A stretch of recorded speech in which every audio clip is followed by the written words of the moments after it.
the other rejects on the show. We got the Loon, Judith, with us today. What is going on? How are you? Hey, I'm the Loon. You can catch me on YouTube as the Loon. I just dropped the most recent Buddy Check, and you can catch me also on Twitter. Awesome. Thank you very much for joining. Appreciate it. And we got Eros up. What is going on, Eros? How are you? Doing well. Happy to be here. Happy to talk with Heron. We always have such fantastic guests, so it's always a good time, always exciting. You can find me on YouTube at ArrowSup, and you can find me on Twitter at Arrows2Ethos. I post a lot of Platonist and metaphysics and astrology, so if you're interested in any of those topics, check me out. Awesome. Thank you so much, Eros. Always appreciate when you can make the show. And last but not least, my boy Headless Giant. How are you, sir? How you doing? You can find me at the Headless Giant on YouTube and on X and on Instagram as well. So check those out. And I have shows pretty much every day. At least it has been so far. So you can check out my Alchemy Mondays with Eros and my 777 Tuesdays with Nick, and I do another show called the Trialogues with Ethan Indigo and Ricardo on Sundays. So check those out. 10:30 on Sundays, 7:30 on the rest of the time. So thank you. Thank you very much, sir. And yes, today we have with us Michelle. No, sorry, I forgot to Heron Michelle. Sorry. Mm-hmm. Again, I was telling people prior to the show and here now. There was a couple of metaphysics, or I don't know how you want to call them, witch shops, witch stores out by me. And I stopped in all of them, wanted to drop off some stickers and kind of introduce myself. But for some reason, when I walked in there, I had the feeling like, I don't know, I wanted to ask the lady on. I just feel like she had something to say. And then she mentioned that she had books and she even had them with Llewellyn. So I was like, oh, okay. So, and I saw Elemental Witchcraft. And that was something that I was looking to cover on the show, kind of. I was going to go through a book and try to cover it myself, and it was going to be a lot of work. So when she mentioned that, I was like, oh, perfect. We'll just get her on to talk about it. It'll save me a lot of trouble and time. So I think it worked out well. She does have a shop, the Sojourner, and she does have a book that we're going to be talking about, which is Elemental Witchcraft, a guide to living a magical life through the elements. And yes, that is, again, that's out on Llewellyn. Recently, I just contacted them, so I'm hoping that they will send me authors, because I already have Inner Tradition and Wiser sending me, so I'm going for Llewellyn. Let's see what happens. But please, Michelle, let everybody know where they can find your stuff. If you want to advertise the store, anything you would like to plug, please let people know. Okay, well, thanks for having me on. Again, I in this world, I move about as Heron Michelle. You can call me either or both, and I do publish through Llewellyn. I've got one book out in a 3-book series. The Pinnacle Path series is what I call it. It was pitched as a 3-book series, but who knows, the word pentacles, and it'll probably be 5 in the end. I've got lots to say. I also have been blogging on the Patheos Pagan channel since 2015 as Witch on Fire. And I now do a Substack under Heron Michelle. And all the other places, YouTube, which I don't do very much with anymore, but, all the social media places. If you're looking for me, I'm under Heron Michelle. And also, I teach my book in a 18-month-long course on heronmichelle.com, which has got all the information about my work. And I do graphic art to support my occult and witchcraft practices and to help others to visualize and make that magic real in their lives. So I have art, poetry, blogs, articles, books, and I'm now working on pushing the second book, Lunar Witchcraft, of the series through Llewellyn. It's been submitted, but it's in progress. And the third book I'm working on now in first draft will be Solar Witchcraft.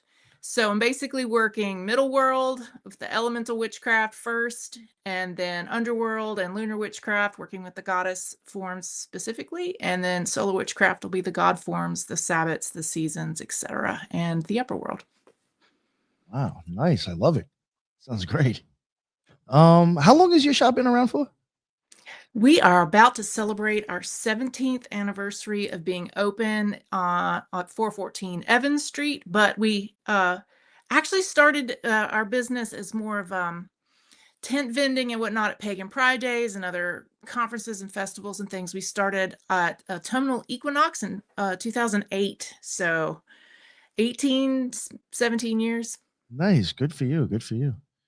Have you Mhm. become kind of like a staple in Greenville for I guess you'd say that. I yeah. mean, Not knocking the other stores, but I mean, you just when it comes to witchcraft, you're much more better off going to yours, I think. well, none of the other stores focus on witchcraft at Yeah, all. yeah, I As a get matter of fact, I think they purposefully avoid that. So Oh, but I can't I wonder speak what for you other thought about me folks. when I walked in. Well, I mean, well, my biggest competitor, the Crystal Shop in town, has been here since way before I was. Oh, And I really? used to go, oh yeah, and I used to go in there and shop and ask for witchcraft related things to support my practice. And let's just say that the message was pretty clear that we were not a community they were interested in serving. Wow, So, really? So yeah, Wow. sorry. pretty specifically. They're Wow. okay with the Is new that the one that agey looks like thing. a house? It looks like a house. It doesn't even look like No, a no, business. Oh, okay. no, I they're think pretty new. They're okay. nice folks. I don't know them Yeah. very well, but no, that's the more of a Crystal Shop. No, I'm talking about the one that's over in Arlington Village. Oh, okay. Yeah. Yeah, Yeah. they like to do the new age thing, but a long time ago they decided that they weren't interested in witchcraft, occultism, paganism. So I actually opened my store as a direct reaction to being rejected by those people. Yeah. Nice. She's I in a love cold. it. Awesome. I love it. Yeah, that's yeah, if I don't know how many listeners I have in North Carolina or if anywhere near Greenville, but if you're into this stuff, I highly suggest to go to her store. It's a really nice place. Yeah, I'm downtown on Yes. Evans Street. Yep. Open Yeah. 7 days a week now. And it is in a great spot too, to tell you the truth. Yeah, a lot of stuff in that area. Very nice area of Greenville. So Michelle, when was it that you realized like this is what I'm going to be into? Like this is my deal, witchcraft or whatever you call it, whatever you're into. When I when think did that happen? I think like most folks who are into this, we always sort of knew, you know. I think it's an orientation. It's like you just come into the world, you just know things, and it takes a while maybe to figure out what it is that other adult human beings call it. But once you find out that it is a movement, that it is, and I do mean occultism. I mean the people who understand that there is the mysterious underlayer of everything, and you're aware of that, and the what you're being fed is what is reality, the consensus reality of culture. And I mean, I was a little kid going, nah, that's not it. But of course I was raised in the Southern Baptist evangelical Christian, where there was only the one right way. I was going to say, And was that an influence in you kind of looking other ways? oh yeah, I mean that's how you find. That's why you go looking for what else is out here, because Your rules I suck. mean, I was so depressed as a kid. I was like, man, if this is the way, if this is the truth, if this is the only one option I've got, I'd rather just check out now, because I cannot participate in this. And so, you get old enough, you can go to the library by yourself or whatever. And of course, mind you, I'm talking about the 70s and the 80s. There's no internet there. So when you finally found out what else is out there, I'm like, oh, now that was the one right thing I knew. That was the thing I knew all along. I just didn't know what it was called. And it's things like reincarnation, because I was one of those weirdo kids that remembers my past life. I always have. And I I would have like PTSD like reactions as a small child, as if I had been in a terrible cataclysm, some traumatic thing. And I remember dying in World War II. I didn't know it was World War II until I got old enough to study those things and recognize things. But I died being crushed under the rubble of a building that was bombed out. And so that I have PTSD like reactions to similar situations, And so it took me a while to figure all that out and then do the actual spiritual journey work to discover it more specifically. But I'm also clairvoyant just naturally. There's lots of things about me that made me very weird as a child. And rejected for my weirdness as a child. And then I finally find out what it's all called, the words reincarnation and the word, things that make sense. And so I started pursuing this and knowing what it was at 17, Oh, to okay. answer your question originally. It took me a while to get there. Until then, I thought I just called it the religion of Michelle. And then I found out that it already is an established thing. And it was just, occultism, really.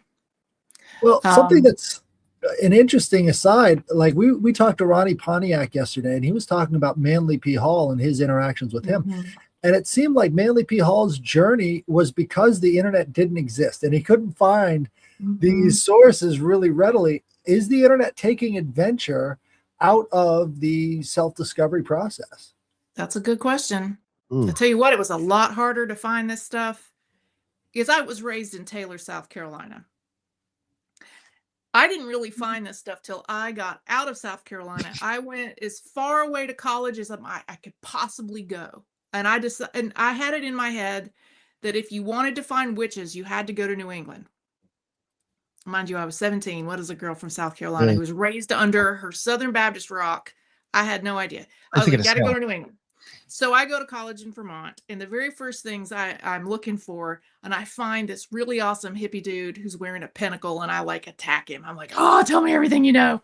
And he's still a friend of mine to this day.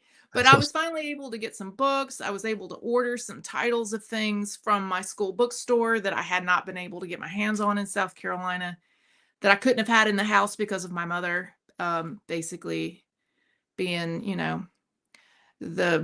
the security forces for Jesus, and making sure that nobody thought a free thought otherwise. So anyway, once I got away, I was able to figure it out. And that's really when the journey began. But man, it was hard to find it. And you mentioned Manly P. Hall. I have got a treasure right behind me where I can grab it. Look at this. This is the Secret Teaching of All Ages, the 50th anniversary edition. Nice. We The were just giant talking one. about this. Nice. This is one of my treasures of my library. I love this thing. I do bibliomancy with this when I'm like, oh, I'm bored. Let's learn something new today. Just flip. Oh, nice. Oh, and hey, look, the elements and their inhabitants. That would be how I first discovered Perfect. that, and then ultimately wrote a book about it. So Oh, that's awesome. That's great. So I guess I know you kind of mentioned, but did anybody have any questions or ask anything before I go? I wanted to ask, are you solitaire or is there a particular tradition that you follow within witchcraft? good question. Well, it's kind of a both in that I wasn't trained in any particular tradition. I've had many mentors through the years who were also more like solitary at that point and taught me a lot, but never in that formalized teacher mentee where I was ultimately initiated, because everybody I studied with, regardless of if they had their own like old school priestess initiation, were choosing not to do that at that point. Like they felt like the initiate should go directly to divinity, should receive their initiation directly from divinity. They would teach me everything they knew, but they left that stuff between me and the gods.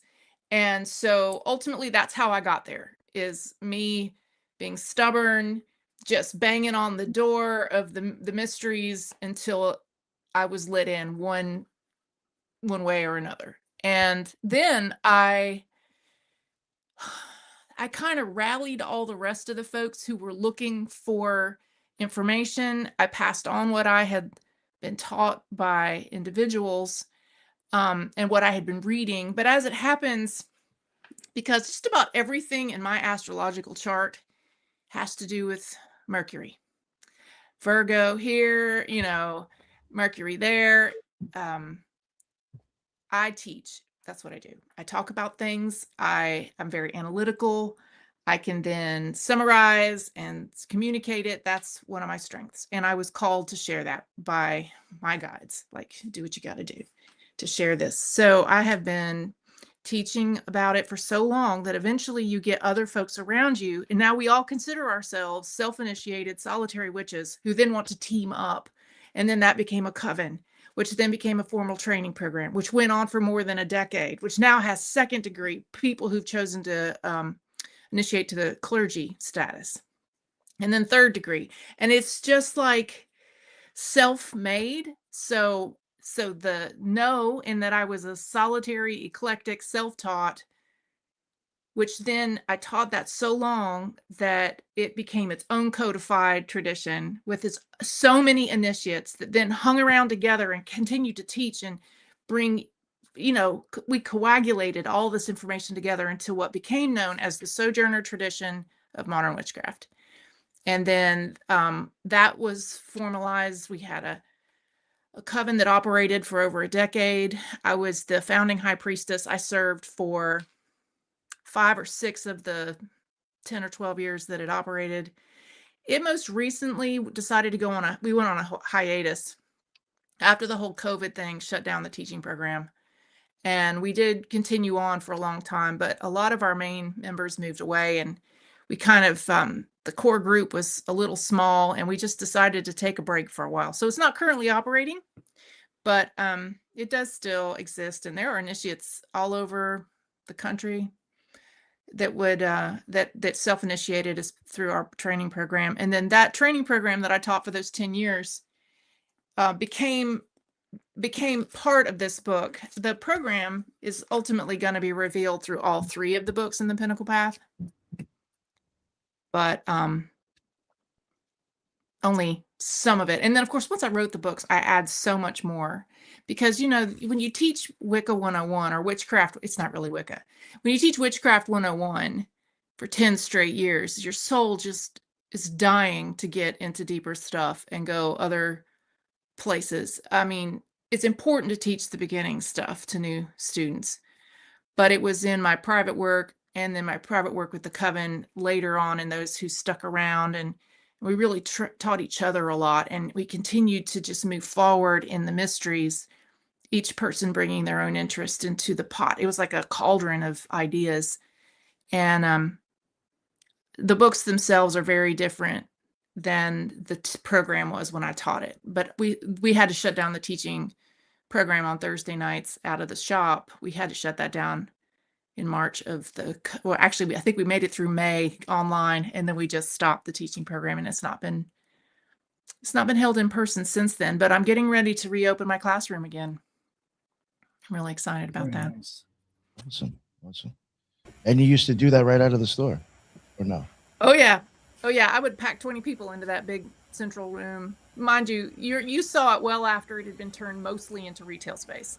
Its original concept was that it was a community center, a place where people could have meetings, and we held rituals and community events and meetups, etc. And it just had a store in the front.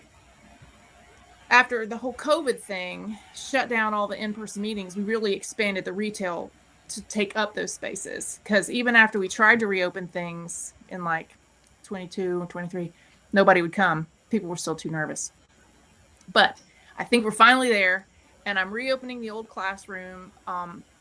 So now it's a private reading space, and I read tarot every other Sunday out of the store. And I do read the Aleister Crowley deck, the Thoth deck, which I know is something that you talk about a lot. Yeah, that's what I do.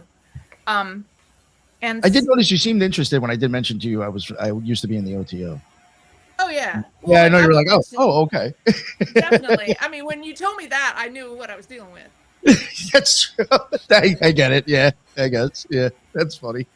I mean, I mention the OTO in my book all the time because I think people need to know where these concepts come from.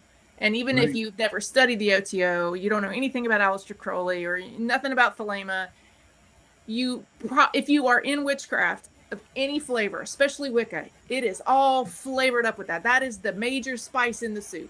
And even I keep saying that. Wow. Okay. I was gonna cover Gerald Gardner and how much he was taking from the OTO in a program, but we never got around to it. But this is the perfect example. It's it's right there. Once you compare the two, witchcraft and OTO are pretty much inseparable. It's so similar. Well, he got a charter directly from Crowley. You said that on one of your episodes. I heard it. I had it playing on my TV, and I was like, "She's talking about Gardner." I was like, I haven't heard too many people. I don't know. A lot of witchcraft people don't like admitting that stuff for some reason. So I was like surprised I hear you say it. Gardner was the #1 eclecticist of his time. I mean, he just went around pulling what he found to be relevant and interesting and useful from all of these places. And to say otherwise is just ignorant of his story. I mean, I've read his biography. I know where he got this stuff. Right. And what a friend I met way back in the 90s, a guy named Isaac Bonowitz. He's a legend in Legend. Well, he started his whole pursuit of druidry based off of what he was experiencing with, the Gardnerian witchcraft. So he was trying to do a more accurate historical approach as opposed to the eclectic approach of Gerald Gardner. Oh, sure. I mean, I'm definitely an eclecticist. I mean, and that became an ugly word. Not, in witchcraft. Right. Oh, you're an eclectic. That's not to be taken seriously. And I'm like, yo, I learned from the best. Gerald Gardner and Doreen Valiente, all of them. Let's just say that I've taken lesson from their example, if not by their creed, of how to go about hobbling together a meaningful personal practice without being a slave to dogma. Because look, I came up in the Southern Baptist Church. Anything starts to smack of dogma, or there's only one right way, or you're not allowed to change anything or think a different thought, or I just immediately reject it because Yes, I love it. Well said. I know you kind of got into it a little bit already, but I guess maybe you want to talk a little bit before we get into the book about when did you have the idea for the store? I mean, I know you kind of 2007, my mother died, passed away, and it was right after my first initiation into the craft. And in the second year of my studies, at the suggestion of my mentor, I dedicated my great work of magic that year to exploring elemental fire. I don't know if I recommend that for the second year out of the gate to totally. Anyway, lots of very fiery things happened immediately. Talk about a tower year. Everything that had held me back was stripped away. And of the most challenging of those things was the sudden death of an unexpected death of my mother. That's the tragic part. The happy part of that story is the minute that she crossed into spirit. So not so she died. She was brain dead, but she's still physically alive. Her soul instantly came to me and started to speak to me. And like I said, I have a sort of a clairvoyant,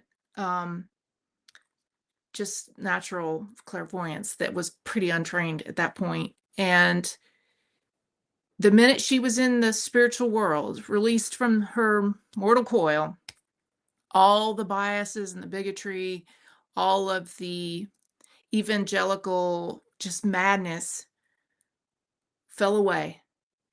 And she came to me and haunted me basically until I planned her funeral the way she wanted it planned, and I gave her eulogy that said what she wanted to have said, etc. And she haunted me for the next 5 years, trying to help guide me from the spiritual realm. So she became a spirit guide who completely accepted my witchiness. I ended up taking what I had gotten from her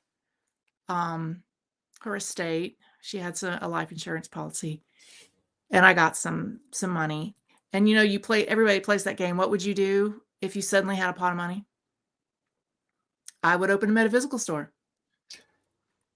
No lie. I was thinking, but I was like, I don't want to her to take this the wrong way. But I was even wondering if this was the situation that she came into money that gave you the chance to actually do this. I did, but moreover, she encouraged me to live authentically as my true self. The whole Christian thing: don't hide your light under a bushel.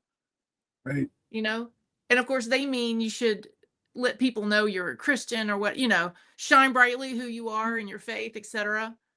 Well, she meant only if it's for Jesus all day when she was alive. But when in spirit, it was, I know who you are. You need to shine. You need to be yourself. You need to get out of your oppressive marriage. You need to, and she wanted me to take that money and become myself, become happy, to pursue relationships that support who I am as a person, who accept me fully as I am, allow me to be sovereign, etc. The person she was would have never preached those things ever, but in spirit she did. And so she guided me, and we opened the store. And she basically was a resident spirit at my store, seen by countless mediums. People I don't know anything about me, would come and go, there's the ghost of like a matronly, mothery person around you, right? And I'm like, yeah.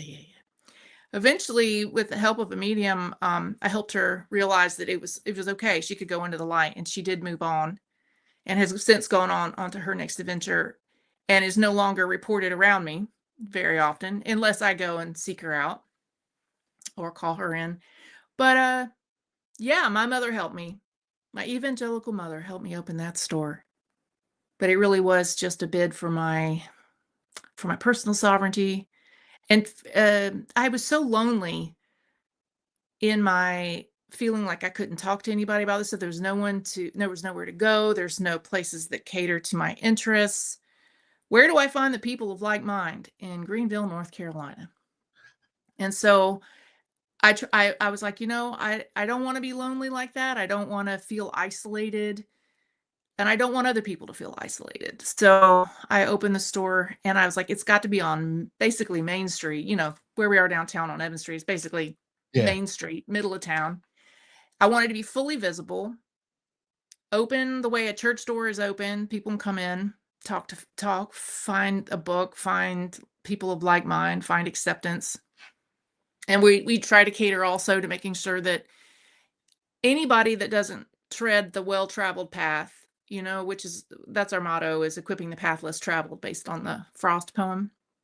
I took the path less traveled by, and it's made all the difference. Anybody who's on a different path, whether that be their lifestyle or sexuality or their religion and philosophy, etc., I want those folks to know that they are accepted as the divine beings that I know they are. And we can just sort of band together, a big rainbow parade, of weirdos going down the road in broad daylight. So that's been my plan. And so far it's gone well. I've only had a few protesters before. Really? Well, Wow. yeah. I've got a couple of funny stories, but really nothing that you would expect. I know that there are whole Sunday school groups preaching that we are of the devil and everybody should avoid us. But let me tell you what, the reason why I know that is because people in those Sunday school rooms or Bible studies or wherever they heard that, at whatever church, they come directly into the store. It's like, I just found out you were here because of my Sunday school told me I was supposed to boycott you, and I'm so excited you're here. I had to go see this myself. I know. That is funny. It isn't working out. They're not doing themselves any favors on the spiritual warfare front. No. Anyway, I got magic and all the rest. They might have Yahweh on their side, but I got all the rest of the guys on mine. I think it works out. That's funny. All right. So what was the first book you ended up ever writing? What made you decide to start writing? Oh, I've been writing since high school. I went to a fine arts high school in Greenville, South Carolina, for creative writing. Nice. And then you moved to Greenville, North Carolina. Yeah, I just love Greenville, apparently. There's one in Tennessee too. You can check that out. I think there's one in every state of the union. I don't know. Yeah. All right. So what would you, I guess, if we get into the book, where do you want to start with that? I guess. Well, what was it with this book that you thought the community is missing, and I'm going to give this to them with this book? Okay. Not to put you I know that might be a tough question right away. No.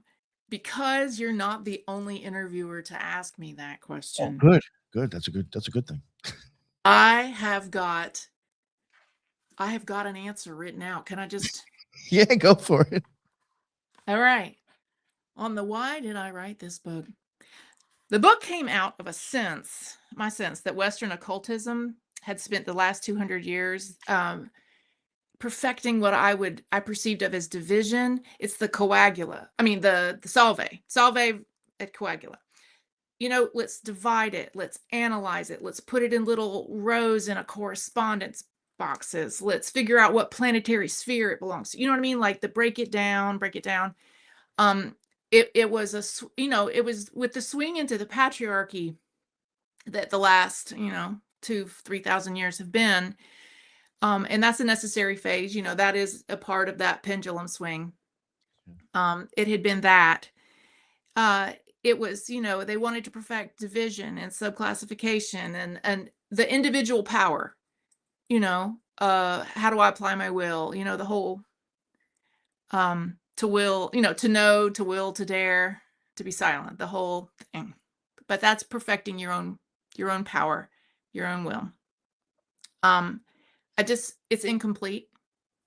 And my work individually, I was like, okay, well, because I study hermetics. I consider the kind of witchcraft I practice to be hermetic witchcraft. And I was like, all right, well, but we have to restore the other side of the swing. There's the coagula, there's salve, there's coagula.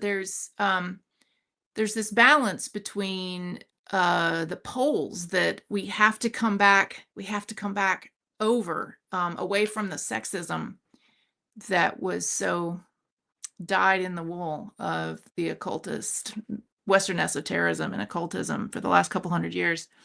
So anyway, my work in elemental witchcraft is my attempt to answer the next turn of the cycle, to return to integration, to return to cooperation. I call it the cooperative culture of witchcraft. I'd like to get back the magic back into embodied oneness with divinity and the world, not a separateness from the world the way, Christianity really wants to separate you from the world. Witches are of the world. We are the ones here in the middle, loving the material world, looking sideways. Some religions look up, all the heavens, all the time, angelic beings, the gods, the gods, the gods. Others want to look down into the underworld and get all deep into the shadows and the spirits and the ancestors, etc. Witches really do balance these. There's a time and a place for all of that, but we're trying to live right here in the middle world and enjoy embodiment. So I see the move into the Aquarian age needs a new approach to all of these things, a new embodied, lived, practical lifestyle type philosophy that serves a modern world, as opposed to looking backwards and trying to figure out how the ancients did it. I do want to be informed by what we know about how the ancients did things, but I don't want to slavishly recreate that like an anachronist. That's not what I'm interested in. So I was trying to apply everything I know about all that ancient tech, all that philosophy, all the things we knew before what I call the invasive orthodoxies marched through the world and, at the edge of a sword or a torch or a pitchfork or whatever, forced the old ways, the old knowledge that was more nature-based, forced that underground. I want to excavate that, but I want to find a way to meld that in an alchemical way with the modern world to make a meaningful, fulfilling, happy, pleasurable modern life. That's a very long answer. Oh, that was great. But that's why I wrote the book. No, I've even been saying on the show, well, I think we all said it here in different ways, that it does seem like there's just, I think the old way of looking at this stuff just it's not working, or I think it could work better. Yeah, these are snapshots of time that the people that were thinking about them, and they're important, but you got to keep it in historical context. Yeah, that's a plus. That's a good way to put it as well. Yes. I mean, I look at the things that like Aleister Crowley or Gerald Gardner or Alexander Sanders or whatever, and then the women that they were counterparts to those movements, Doreen Valiente and Maxine Sanders, etc. And there are jewels there, things that they were really figuring out that, no, that's good. And it might be in a whole pile of shit that was just patriarchy and sexism and, old rich white dudes who don't have any idea how it really is for the rest of the world. And you have to sift all that out to get the jewels that are worth keeping in the modern world, and also understand the context of where they were living and how their perspective, their lived experience. And those were not necessarily better times. So we can adjust. I think we need to adjust. Even in what most would consider like a patriarchal Viking era, heathenry context, women played a much more important role within the functions of society that a lot of people don't recognize. It's a different way of looking at it from a pagan perspective, and I think we're just tired of the division. There are better forms of authority than what we've been handed. Exactly. Well, I love words. Words are my thing. Like I said, it's if you look at my astrological chart, I lean so heavily towards Mercury and air. Oh. And so I will make up a word. I will make up a term. I'll coin a term. And here we are. So rather than referring to the baneful aspects of religion by a specific religion's name, because we know you can't paint one group or one philosophy with one broad stroke and apply like they are all bad.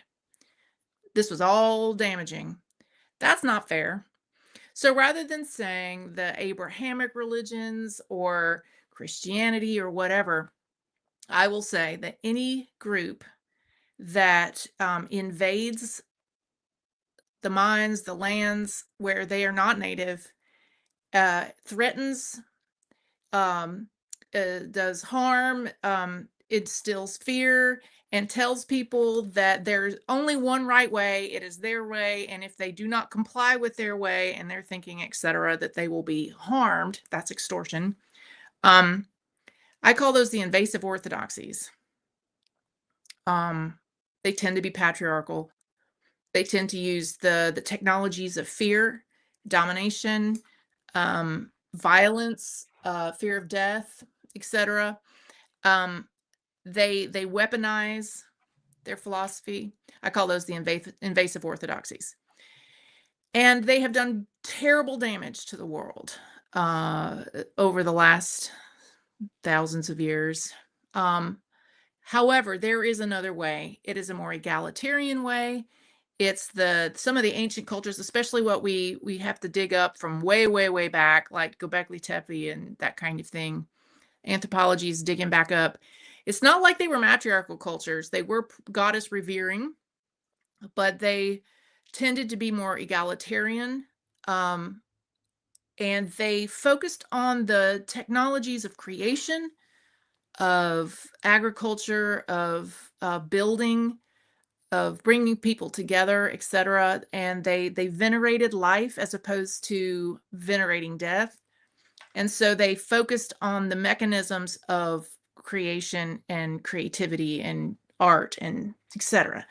And those are what I call the cooperative cultures or partnership cultures. And there's lots of anthropologists who've studied these things from the ancient world. It's where we get a lot of our understanding of the ancient, the really ancient cultures. And people want to call them matriarchies, but they weren't. They revered and respected, and they were more egalitarian. Not perfect though. There's nothing in the past where you can be like, oh, that's the perfect utopia. We should go back to that. I don't think we should ever go back to anything. I think we should move forward. So that's what I'm trying to do. It's like, all right, well, understanding all that, we're going to need to have a new ethos. We're going to need a new tech of how do we embody and live this magical, this philosophical way. How do we live that every day in our regular lives, as we parent our children, as we go to work, as we, drive around town? How do we take care of our lives now and build a better world? To me, that's the great work of alchemy, right? We're supposed to be evolving towards our oneness again, while also exploring and revering our individuality, our diversity. We're here to be diverse, to have diverse experiences, to bring back to the oneness. but there just doesn't need to be all this divisiveness. And that's what I'm working on, is just figuring out who we are as people with these philosophies informed by hermetics and alchemy, and then applying that to a real world, middle world magic and lifestyle, which is the witchcraft part. So is that where the solar book comes from? This recognition of this creative principle being so important right now? Well, I'm working on that now. I'm just at the beginning phases of that, but it will touch on the seasonal Sabbath cycles and how this sort of agricultural themes that we think of in paganism and the Sabbats, how those are played out in our ritual forms and our mythology. But it does bring the focus back to the god. We're not, the witchcraft that I practice is not solely about the goddess. You have to have the god in there too. But it's a focus on the yang side of things, whereas lunar witchcraft is a focus on the yin side of things. Elemental was the earth, air, fire, water, and spirit, like a pentacle, to get this middle world self, to get our middle world self all in balance and empowered, so that we can then handle dealing with divinity individually, So I don't know if that answers your question, but it does reweave it back in, but without focusing on it first. Does that help answer your question, Eris? Eris, you muted. Yes, thank you. Okay. I'm just starting my work on that. I wanted to ask too, I know we're really late into it for this, but could you define elemental magic? Mm-hmm. I was going to ask you, so it's not too late. Thank you. Yeah. Okay. So, the 5 points of the pinnacle: earth, air, fire, water, and spirit. Microcosm to macrocosm, right? The world, the middle world that we know of, woven together by the essences of the 4 elements. This is very Platonic. This is definitely, from the old Greeks, and then how they came into Alexandria, Egypt, and blended with the Egyptian ideas, which became Hermetics. It goes way back to all of that. But the notion that the world is made up of 5 elemental essences, the spirit of that also has a material component. So the elements are the spirit of water, the spirit of air, the spirit of earth, the spirit of fire. Then there are the material aspects of it too, which we can see and learn from here in the middle world.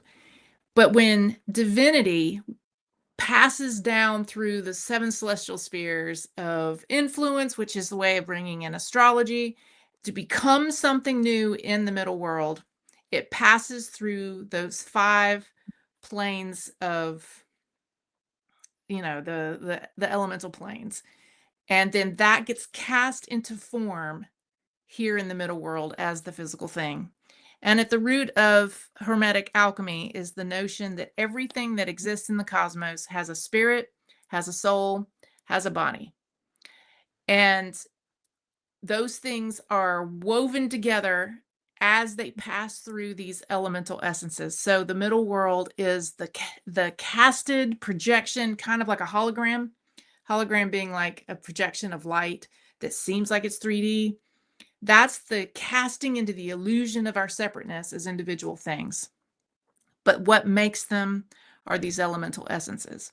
And the reason why the pentacle star is the symbol for the perfect balanced integration of all 5 of those things. And we call that like a symbol of the microcosm and the macrocosm. And they reflect like a mirror image of each other. And so the magic that Wicca employs, as well as alchemy and any magical system, it is focused somehow on creating this reality in accordance with our will, and tapping into these forces in various ways with various techniques to weave together what it is that we desire in the world. And so it's the very foundational building block elements of both the world and magic, which is a long answer. But that's why so many people will call on earth, air, fire, water, and spirit in their magic, and then relate them to cardinal points or points within the circle, because you have to have all of those essences working together in alignment with each other and flowing in accordance to your will to create that change. Was that too much or not enough of an answer? No, that was such a good answer. Thank you so much. You're welcome. So yeah, that's and to me, it's the middle world reality. Like, it's also fire is your will, air is your mind or your mental state, water is your emotional state and your relationships. Earth is obviously the physical body, the physical needs of the body. Spirit is that in that part of you that is eternal, that is part of divinity, that spark of divinity within you, and that is cannot be destroyed ever. All right, so that's who we are. And so I start with elemental witchcraft because if you're going to be a magical practitioner, and my God, if you go back and read anything from Eliphas Levi, who is the one that the French occultist, the Kabbalist that gave us the idea of the 4 powers of the Sphinx, to know, to will, to dare, to be silent. You have to master the 4 elements in your own life first before you can do any of the higher level things of interacting with angelic beings or spirits or, individual divinities, etc. You have to make yourself strong and balanced first.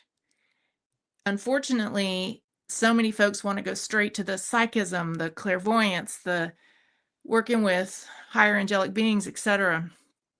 And if they don't have their own shit straight, they don't have their head on turned on straight, they don't have their heart straight, if they're emotionally immature or so physically decrepit because of the toxins or the poisons or the illnesses of their body, they just blow a fuse when they try to do the higher level things. So I start in this middle world, like, just figure our lives out, figure out who we are, figure out what we think, figure out what our personal will is, what is our divine will, what is our sacred purpose here, that's the fire. Figure out our relationships and to divine love, that is the cosmos. How do we figure out how to be a human being here in the middle world, an adult, mature human being, before we start doing magic?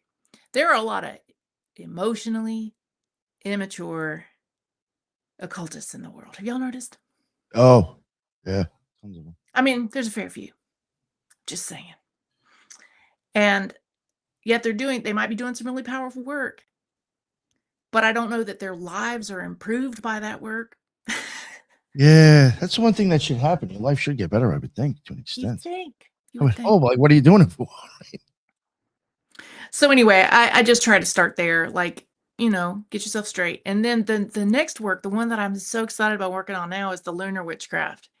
That's the deep dive into the underworld, the astral realm, psychism, and past lives, and divination, and working with the goddess, and really getting it deep into the feelings. It's like taking a deep swim in the cauldron of the goddess. Man, you really got to have your life straight before you start doing that shadow work.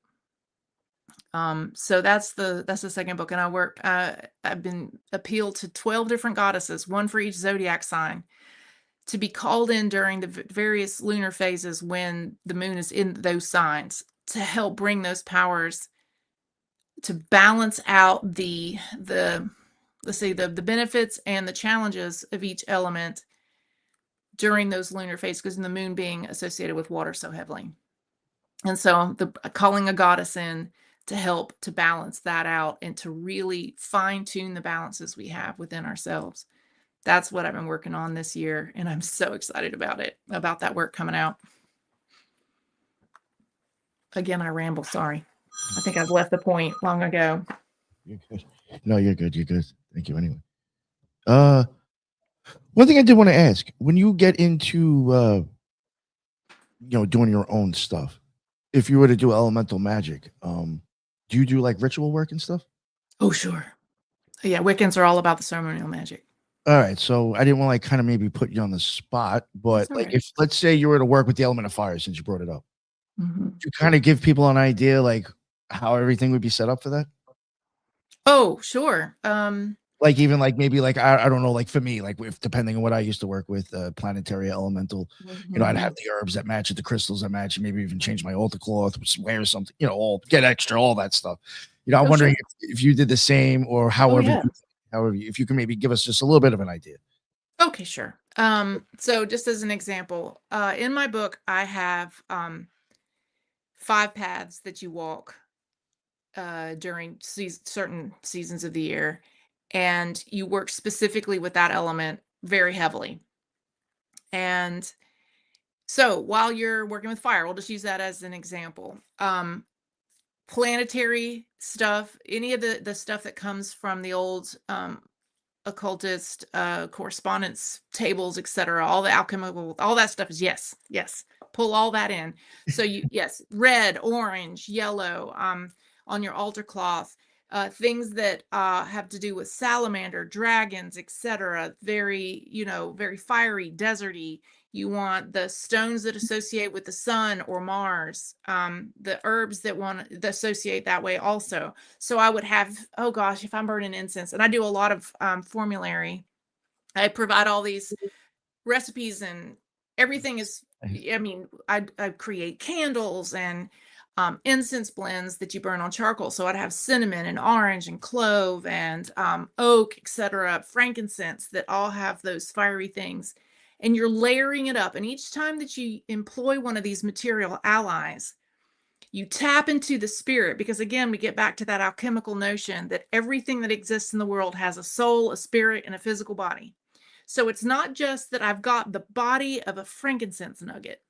I need to tap into, awaken, and partner with the spirit, the soul of frankincense, which is aligned on another cosmic level with the celestial sphere of the sun. Or I could do the same with anything having to do with Mars, and that would get me closer to fire.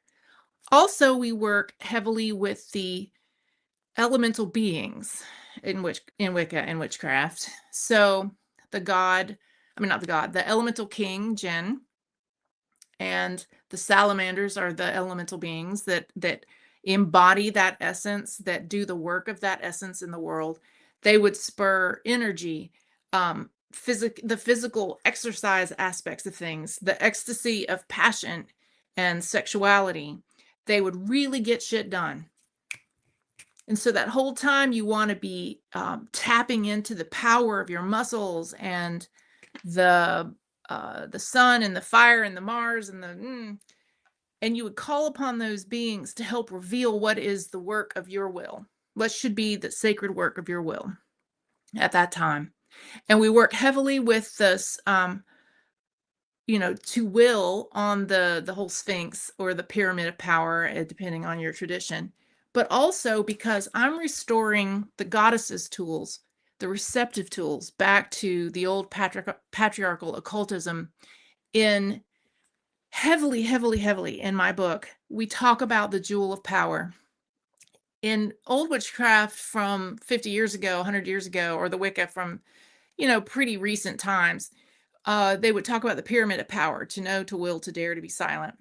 But there are receptive powers also that were first named by a Gardnerian Wiccan high priest who's also a psychoanalyst in his day job. His name is Timothy Roderick. And he taught that there were the receptive lessons of each element also, because everything has yin and yang. So the pyramid of power that we know, or the Sphinx of power from Eliphas Levi, was all the masculine aspects. They were all the projective aspects of the elements. But what's the opposite of to know? Well, the goddess's tool for that is to wonder, to release knowing, and to ask new questions. So then there's to will. That's applying your will to the world. Like you're the fire being applied as the catalyst to the world. Well, what's the opposite of that? Is to surrender. You are the fuel on the fire. What's the opposite of to dare, which is the water overflowing the emotion. I'm going to dare to be courageous and go out there and apply my will and my feelings on the world. What's the opposite of that? It's to accept the emotional conditions or accept the situation that you're in. And then what's the opposite of just to sit still, to be silent, and to wait in expectation of the outcome? The opposite of that is to resonate, to set the new tone for the world. So the goddess's tool for Earth is to resonate a new intention, and then to draw something new, create something new into the world. Okay, so we work heavily with those things too. So while I'm working with fire, I would not only try to figure out what is my will in the world, what is the sacred divine purpose for me that I should be applying my individual will to accomplishing, but also what do I need to surrender to those fires? What no longer serves me? What impedes me? In the same way that when a sword is in the forge and it's being purified in the fires, and all of its the impurities, the weaknesses of the metal are burned away, and what emerges from those fires should be sharper, more finely honed, more rarefied, better able to be wielded for your will. So I would work both angles there, while also appealing to the planetary spheres, the gods that are very fiery, like Mars, etc. So that is a big, long answer. But I would do those rituals in a sacred circle, and I would only call that element in, and then I would do a lot of deep journey work with those ideas while layering up the crystals, the herbs, the colors, the stones, etc., the full ceremonial magic gambit. And I would ask to know those questions. How should I apply my will, but also what do I need to give up, and then let myself surrender to those fires. Not an easy task. I think what you've done there is you've shown your teaching method, because you would be explaining the principles behind why choosing these elements are important, and then letting people use their own discretion on how they want to form the motif for themselves. Mm-hmm. Yes. It's all about free will. It's all about you designing your practice. I do encourage folks who haven't done this kind of thing before to follow the recipe at least once to see what it's supposed to, it's kind of like the map, following a map that some other explorer from 100 years ago left you, or even 5 years ago left you. See where it took them. But you have to acknowledge that the landscape is different, their perspective is different, what they're there to learn is different. And so you've got to be able to, make your adaptations to suit you and your needs. The whole point being to remain open, receptive to the divine will in your life, and to your guides, your ancestors, etc., and how they're nudging you along. Remain in wonderment, so that you can form your own opinions, your own beliefs. Thank you. I appreciate that answer. Yeah, there's been times where I've kind of gone on about that, how I would get that extra, but I just wanted other people to know that that's not unusual, and when they're only hearing it from me constantly, it helps they have somebody else say it as well. So,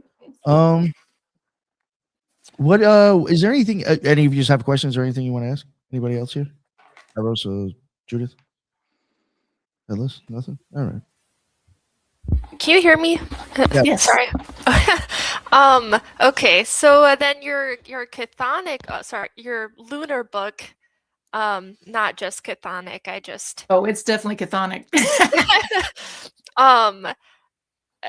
I guess could you speak on that a little bit? Mm-hmm. Is that I imagine a lot of deep diving into the subconscious and maybe Hecate. Mm-hmm. Yeah. So you want to know which goddesses I picked for the signs? Yeah, let's hear it. Yeah, if you don't mind. Woo! Or a few. Oh no, I don't mind. This is my jam, and I've done devotional art for each of them. Let me just give an example. Hold on.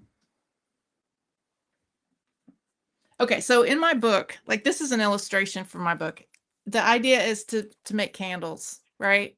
This is my triple goddess one. I've got a maiden mother crone thing going on here because in elemental I try to keep it just to the archetypes and to the yin and the yang. I've got a triple god one too. All right, but for lunar witchcraft, what I suggest doing is creating a sanctuary candle for each divinity that you're working with. And I've selected, well, I've appealed to various goddesses and asked if they would help to balance that. So it's not like this is me making a choice of saying, okay, I think that the strengths of this goddess help to balance the weaknesses of this sign. Does that make sense? It's not like they're necessarily the embodiment of the sign. I just feel like they'd be helpful in overcoming the challenges of each sign. You know, I Okay. used to just real quick. I used to like with it was kind of like planetary magic, or maybe a little bit more into Kabbalah. But I would use like Venus and Netzach to kind of combat right over Mars and Yes. Aries. You know what I'm Exactly. saying? Because I'm definitely an Aries. And I'm Yes. like, So I need to combat that sometimes. I get into the Kabbalah a lot in lunar witchcraft. I hardly mention it directly in elemental, but it's there if you know it's there. But I finally mention it, broach the subject of how this is how this layers up in the Kabbalah. But anyway, okay, so let me start at the beginning. Aries, I call on Athena, but I'm also working in the book works on the 6 axes that are formed across the zodiacal wheel of the year, because whatever is opposite works in tandem. So there are 6 pairings, and in astrology, those are referred to as the axes. There's some axis of human consciousness that must be balanced and is paired across the zodiacal wheel. Aries is paired across the wheel to Libra. I chose to stay, for the most part, within pantheons. So I call Athena for Aries, hopefully bringing her wisdom as a means to offset the sort of violence of Mars, I guess, in that potentially in Aries. Offset to that is Libra. And I call Aphrodite as a goddess, because, Libra is ruled by Venus, but I chose her Greek form for that sort of grace and beauty in relationship. And so I've got Aries and Aphrodite there. Then for Taurus, I've got Venus, the Roman sexy Venus, paired with across the wheel in Scorpio. I wanted to appeal to Persephone as how I normally think of her, but because I'm using the Roman name Venus, I've chosen the Roman name Proserpina as queen of the underworld to help guide the Scorpio side of that.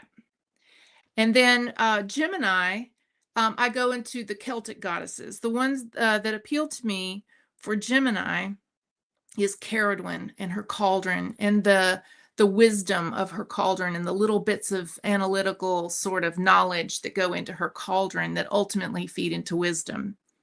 But then on the other side of the wheel, we have Sagittarius that balances that. And for that, I choose the goddess Bridget at the forge, the very fiery forge aspects of the Celtic goddess Bridget.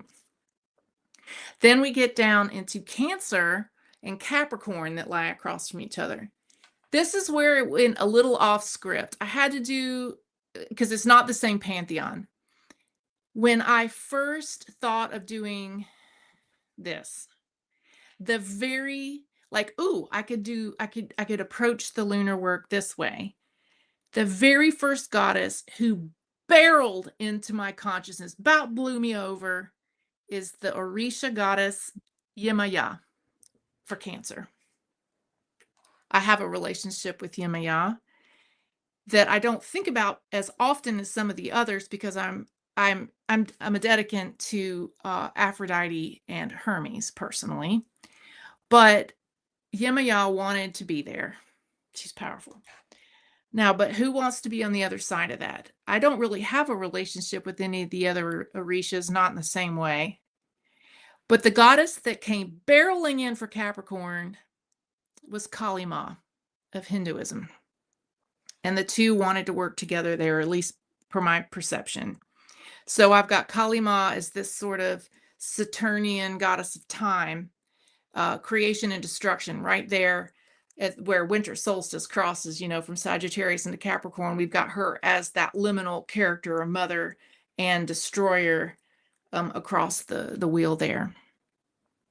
So that's Cancer and Capricorn. And then for Leo, I end up in Egypt. I have a very special relationship with the goddess Bastet. She was originally seen in a very leonine sort of way. She was a warrior protector for the god Ra. So very sun, very Leo. But as Egyptian, as time went on in Egypt, and she became more associated with domestic things and protection of children and joy and music and dance and sexuality and all of that sort of happy pleasure stuff, her name shifted to Bastet. So I'm specifically going with Bastet for Leo, and joyfulness and creativity and music and dance and family and home and hearth, etc. with Leo. Across the wheel, for Aquarius, and this is inspired by the Crowley and Frida Harris Thoth deck. Their Aquarius, the star card, is said to be Nuit, and using specifically that Crowley spelling of Nut as Nuit, which is the French word for night, for that goddess who is the vault of heaven, the connecting constellation of stars for which we're all a part, that helps to ferry you into the afterlife, etc. So another mother-like figure. So those are my goddesses, my 12 goddesses. I also have a Gaia as just like a general all-purpose to work with that planetary system of Gaia and the moon. But if you notice, it's lunar witchcraft, but none of those are specifically lunar goddesses. There's enough books out there about lunar goddesses. There's plenty. There's thousands. Yeah. I feel like it was covered. So what do you guys think? I've been noticing a lot that people just sort of pass over the idea that space is feminine, right? So you've got father time and mother space. And like we talk about space goddesses all the time, and it's really at the heart of the understanding of this duality in our cosmos, is the interaction between time and space. And everybody focuses on this sort of Yahwistic Saturnian character, is this Kronos.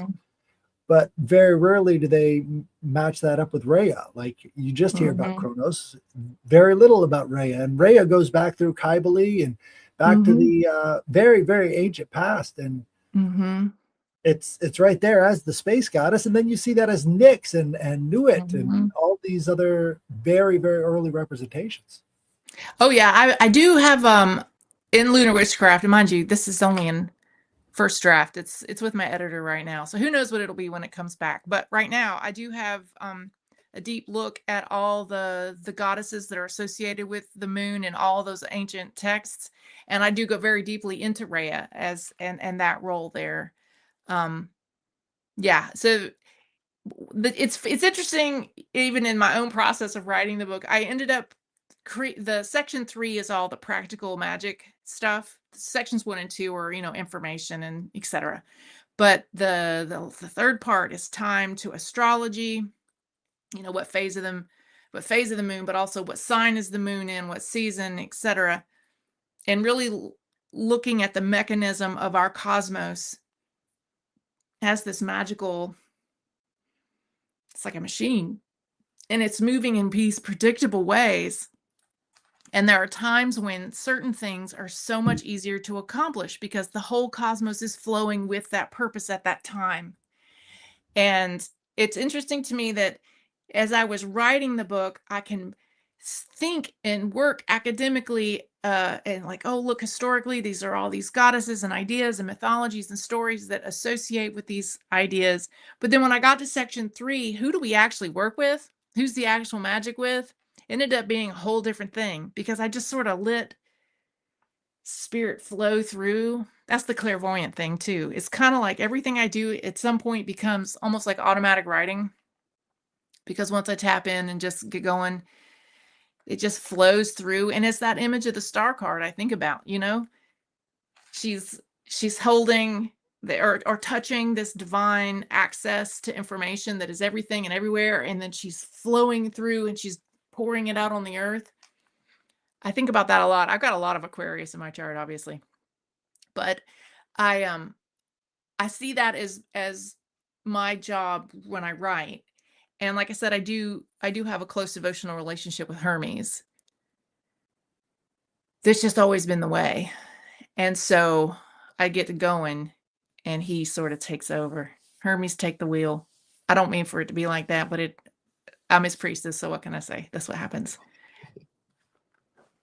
He'll get his moment. In solar witchcraft, he's one of the gods. I do the same thing in solar. I'm assigning a god to help with each of the signs.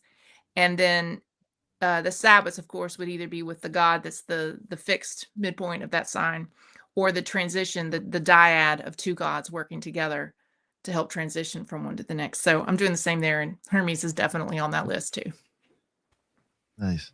I like how you did use like I was saying before, sometimes I wouldn't always kind of work on that sphere, that idea that I thought I was having problems with. I would use something else. Like you were saying, you were using the opposite, basically. Mm-hmm. You know, I like that. That's very interesting. I haven't seen too many people, and not bragging because I did it that way. I just didn't see too many people do it. Well, you have to continuously remind yourself that everything has a yin and a yang. Everything has the outward flowing, the inward flowing. Everything that has a light casts a shadow. So there's nothing in the cosmos that's all easy or all challenge or all good or all bad. It has to be balanced. That's its point. And so when I work with the Sabbats, this is part of my ceremonial magic practice. It's not just the Sabbat I'm in. I acknowledge that on the other side of the wheel, there are the opposite is what is going on. And I call this the philosophy of the poison and the antidote. And I work with this in all of my things. The poison from the moment you're in, the antidote to that poison is found in the strengths of the thing on the opposite side of the wheel, or on the other side. If I'm dealing with one of the poisons presented by a very projective or masculine energy in something, how do I balance that? I have to find what is the strength of the goddess that helps to nurture that. If I'm dealing with a negative of the goddess, something, or the receptive aspect that is challenging on this side, how do I cure that poison? I got to distill an antidote from the opposite side. So what does the God bring to this situation? It his strength. You know what I mean? And so that's how I do everything. If I'm working, so like when we're working the lunar stuff, you know, when the sun is in one side, the full moon will be in the opposite. The full face of the goddess is reflecting the light of the god at that moment. So you'll have, and it's always the same mode. So it'll either be cardinal, fixed, or mutable. It'll always be a projective or a receptive element. So air and fire is always paired. Water and earth is always paired. If I'm the challenge of the moon, full moon, people get crazy the full moon. Why? Because it's the opposition. But there's from the poison that we are presented, it's like it's unveiling this thing that we have to work on. How do we do that? Well, you need to look where the sun is. What's the strength of the sign the sun is in right now? That needs to be pulled as the antidote for the poison that you're being forced to reconcile right now. And that's how I do everything. I look to the other side and I try to seek the balance and acknowledge that, again, there's nothing all good and there's nothing all bad. We all have our moments. Everything under the sun, everything in the cosmos, it's not just the solar system, everything in the cosmos has got its strengths and its weaknesses, challenges and ease. And so that's the crux of my magic is identifying that. And that was all mapped out for us, thankfully, by the alchemists and the occultists who came before us. Agrippa and Levi, and even if I don't believe everything they believed, and I really can't stand reading that stuff. I've read it so that you don't have to, and I've distilled it down in my book and given you the good parts version. Yeah, I find that challenging. But anyway, those guys did a lot of good work to help figure out those things. Like this right here is one of my favorite books. I told you the Family P. Hall. I love this 3 books of occult philosophy. Oh yeah. The Agrippa. Yes, sir. But I love it with the Donald Tyson. Yeah, I had that one. Yeah. Oh, it's good. And there's a lot of good stuff in there. Or the Manly P. Hall, you know? It's not like every word is something I want to carry the torch for. Like, I mean, if any occultist starts to look like a Bible thumper, you know, like, oh, this is the undeniable truth of God and every word in here is exactly perfect. Well, I just don't listen. I don't listen to much more after that, frankly. Like, In a lot of ways, I think they've put to bed the idea of associations, right? The ancient man had this vast list of associations in his head that he would use as a tool to remember things better, right? The mnemonic device. All of the stuff about the gods and the goddesses and their associations and all of this stuff with nature has to do with creating a mind map that everything in the world can fit into through associations. Yeah. And I think we've lost that connection. But you know, when you talk to other occultists, it's like, boom, I get it. Like all of these things are fitting into place. So once you have the mind map, that's where your will can then go. And that's kind of what we're making is through all of these thoughts and stuff. It's a mind map for the will to enter into reality. Absolutely. I agree with you 1,000%. And the mind map or the cosmic map, and you've got to figure out where you are on your map, and you've got to figure it out. Like be your own map maker, really, of where you're at. And it is very helpful to at least look at the maps of the occultists who came before us, you know. But that's their map. They can be informative. I've been creating mnemonic devices. The reason why you excite me with what you just said is the associations, the mnemonic devices. So to remember those 6 paths. Well, by the way, so the pinnacle path, each element has a name of the path that you are walking while you're studying that. That's what I call it. And it's as if you're on your cosmic map and you're laying out your own cosmic map, right? But you've got to explore the territory. So while you're walking the path of fire, I call it the path of power. While you're walking the path of water, I call it the path of love. Air, the path of truth. Earth, the path of sovereignty. Spirit, the path of completion. All right, but once I got into lunar, now it's basically 6 paths that each have a direction, right? I'm either working on the Aries towards Libra, or I'm working the Libra towards Aries, but it's the same path, right? So it's like 6, or is it 12? But how do you remember this shit? The word beacon. Beacon, like the moon. It took me a while to figure this out. B is the path of becoming.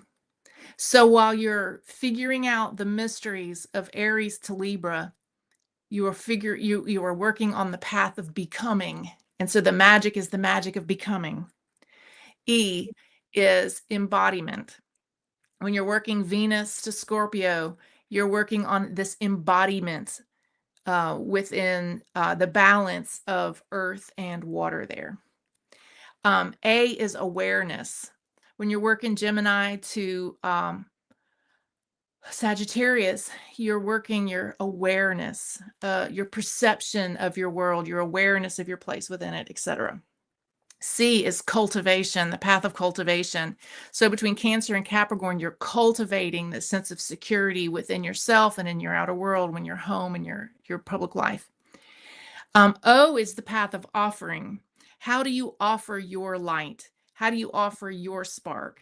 So between Leo and Aquarius, it's how you're offering, both as an individual, but also within like an individual star. We are all a star. Or how am I offering my light within the greater constellation of mankind? And then N is the path of nourishment. So between... Well, I was going to let her finish, but I was going to show you this. Go ahead. Yes, what am I seeing? Oh, so this is The Art of Memory by Frances Yates, where she's going over the memory palace techniques of Giordano Bruno. Oh, And so yeah. Bruno, right, he was this metaphysician that was absorbing all this knowledge from the ancient world. And he was passed around within the church and everything because he was seen to be like a mystic because of his memory powers that he absorbed from all of the ancient Greek manuscripts. It's really kind of Cool. interesting on that. Awesome. Yeah. Oh, I You just you know who it is? realized I left off 2 of my goddesses because my Okay. path of nourishment is between Virgo and Pisces. I forgot to mention those 2 goddesses. Virgo is Demeter, Pisces is Hecate. So yes, we bring it back to Hecate again. But the nourishment of it's the whole, that is again the salve et coagula. The Virgo is breaking it down into its parts. Coagula is bringing it all back together again. Hecate or Pisces needs Hecate for sure. Absolutely, right? There's a couple of those that, I mean, of those goddesses that I feel like it could have been a number of them. Like for Capricorn, it could be Kali Ma, it could be Lilith. I've been working with both. I guess it just came down to Kali Ma demanded to be in there, and Lilith was passive about it. So I was like, all right, well, Kali Ma wins. But yeah, she's very Capricorn to me. But yeah, so my mnemonic device there was beacon. Follow the moon like a beacon. Anyway. You said Pisces really needs Hecate, and that got me thinking about the three-faced Jesus. Yeah. The three-faced Jesus was actually banned from church. They couldn't do that anymore. The Father, Son, and Holy Spirit could be depicted in a single face. Really? Yeah. Could be something there. That's such a fun association. Man, you dig deep enough, just about every divinity has got multiple faces, don't they? Yeah. Right. People love to do a triple something with any of these divinities. Was there anything else about the book or anything else you wanted to maybe talk about? Well, I do offer this as a course. Okay. If ever I was to try to market something, my online course, it took me years to develop. It's over 100 hours of video, so many additional pieces of art and otherwise, visual aids, graphics, additional documents, additional things that I've created over my career teaching witchcraft that are provided in addition to what's in the book. All the things that I was forced to cut from the book. And the book is a chunk. I mean, look at this. I mean, it's like over 400 pages. And I had to cut a bunch of stuff, obviously. So that's all back in the course. It's all just self-paced, study as you go. It's not like you meet at a particular time. I've created it as part of my sacred work, and I've put it into the world so that it can be found, long after I'm no longer here, hopefully. But it's a course that starts at the very beginning. So if you know nothing about paganism or occultism or witchcraft, but you want to know, it starts at the very beginning of the story. Tells you where all of this stuff came from. Where do we get these notions from? Alchemy and from paganism and from Gardner or wherever. And it admits that it's relatively new. It's less than 100 years old in its current configuration, but we're trying to create something that will grow with the people as time progresses and not just be some static thing that, like I said, like an anachronism, like we're not trying to recreate the Renaissance or whatever. So I do teach that starts at the beginning, but relatively quickly it gets into more deeper, more intermediate level personal work. But it's meant for the solitary practitioner, or if a group of people wanted to do the course together and use it like a curriculum for a coven, that works too. But it is available on heronmichelle.com. And it is once you buy the way into the course, it's there for you forever. You have lifetime access to it. You can go back and do it every year if you want. And all of the art, my illustrations for like the candle wraps and whatnot are in the book. Those are available by download in color, things like that. There's so much good magic in there, and it really has been well received by all the people all over the world have taken it at this point. I've had students all over Europe and Australia and all over America for sure, but it's been really well received. So I would really hope for if my life work is anything, that as many people as possible take advantage of the content that I've created there with a team of excellent witches who've helped me create a really beautiful, high quality video product. But anyway, it's at heronmichelle.com. And so I would welcome everybody to go check that out. Also, my website is thesojo.com for my store. And I do sell my my goddess art products through my store also. One thing I did want to ask real quick, because we kind of talked about it, and I think I saw you mentioning it on your show. I was playing this stuff earlier. I think you brought up like Charge of the Goddess. Mm-hmm. Have you ever saw kind of a little bit of commonalities between that and I think it might be in the Book of the Law when Crowley's going on about weed. I think it was inspired by that, wasn't it?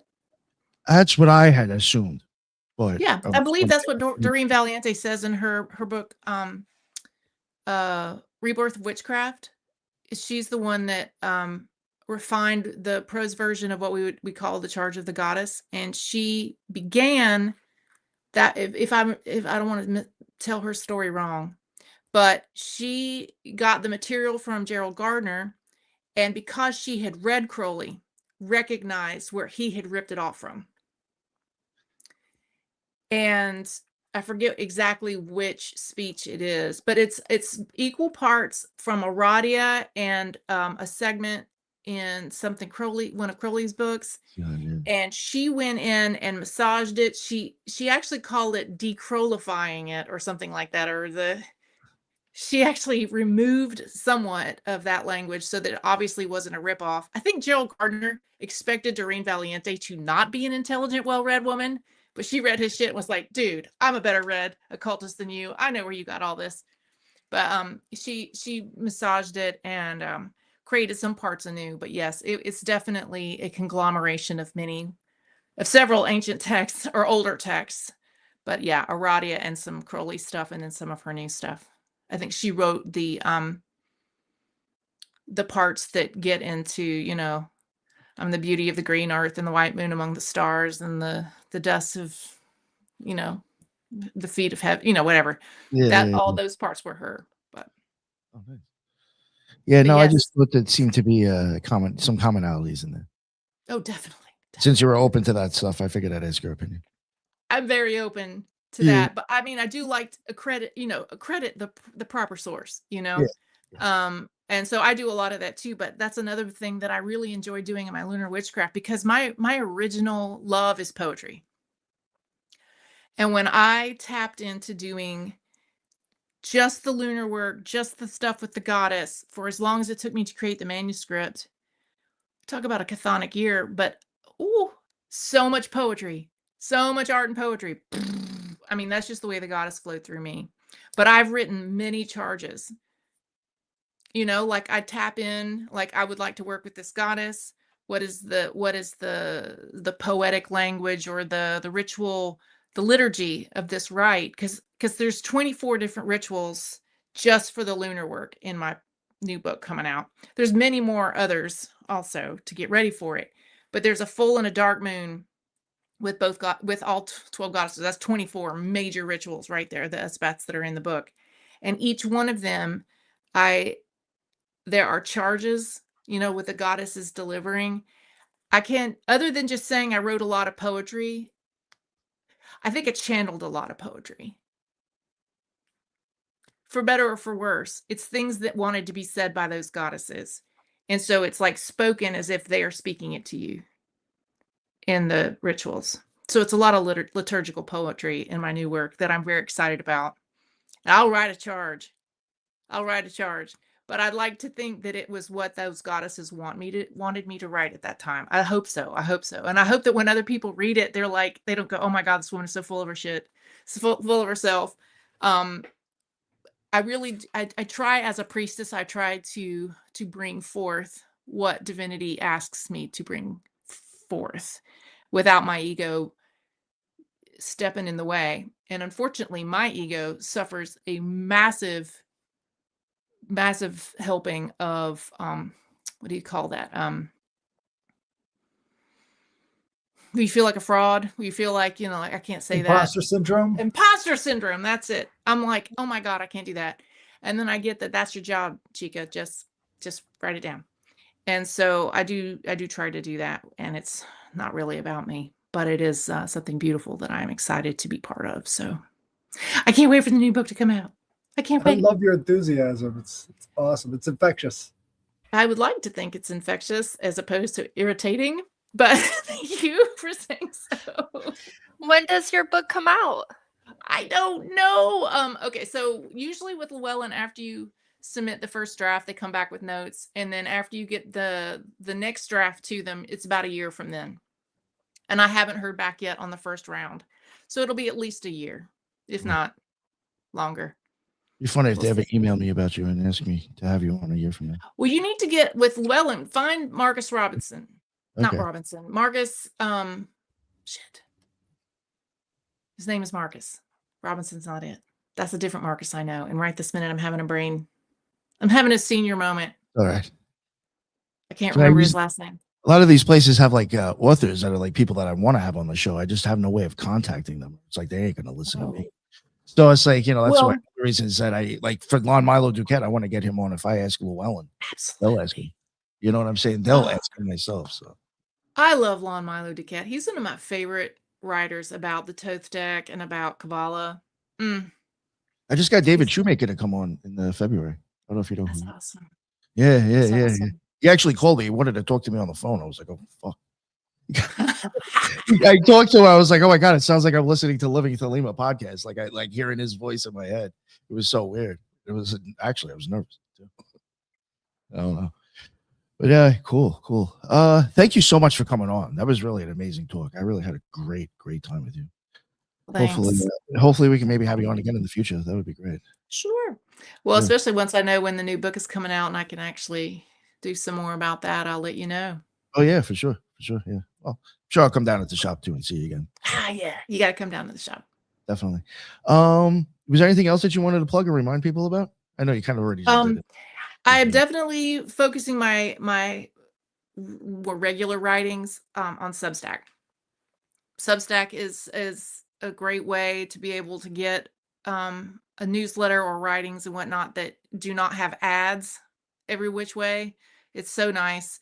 I do offer every 2 weeks or so at least, but before each of the auspicious times for my lunar witchcraft work. So about 10 days before every full moon, every dark moon, about 10 days before every Sabbath, I'm posting an article with sort of a preliminary look at the way that I'm approaching these lunar events in my new book.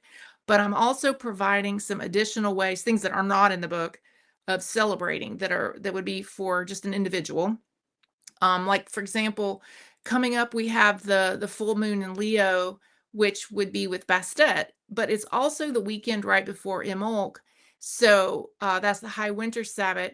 And so I was like, well, it's a good time to do sort of a combo thing, right? So you could do the full moon with Bastet and make some Imbolc vows for your great work for the year. And so I gave 3 recipes for Bastet inspired incense blends if you wanted to add that. And I say why everything's in there, including like a riff on an old ancient Hefe recipe, which is, well documented from Egyptian practices. Yeah. I tried making that myself. Yeah, and rituals and stuff, with ideas, and I do a lot of poetry there. There's usually a chant or a blessing or an invocation or something that I write new just for the Substack. And I always do it where there's a lot of really good juicy stuff before the paywall. But honestly, I am trying to support myself with my priestess work, which is a challenge. So I do have some additional things beyond a paywall for paid subscribers. And if anybody's got a couple of bucks they want to throw my way every month to see a couple of articles with all this stuff. And I also premiere all my new goddess artwork and whatnot there. So I'm trying really hard to make a lot of information available to anybody of, good intention and to find, that doesn't cost a lot of money because I want people to have access to these things. But I also am trying to live. So, if anybody wants to buy me a coffee, as they say, with a subscription, that's where I'm posting my stuff now. Awesome. Thank you.